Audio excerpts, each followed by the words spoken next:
Rahabi besoi Perëndin. Ajo kishte besim në atë që dinte si të vërtet, dhe nga ato që kishte dëgjuar dhe Zoti i kishte dhënë besim që të besonte.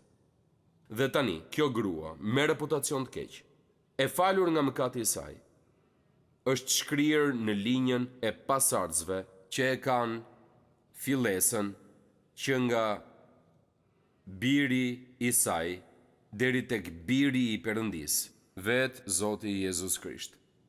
Edhe si kur të mos mësoni asgjë tjetër nga kjo, po ju them diçka, pavarësisht se sa poshtë keni qenë, nuk ka kufi se sa lart mund shkoni.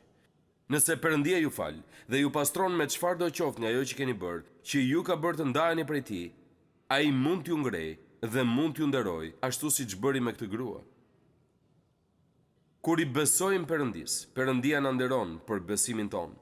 Dhe kështu nuk duhet jetë e habitshme që trashëgimia e Rahabit vazhdon deri në ditët tona.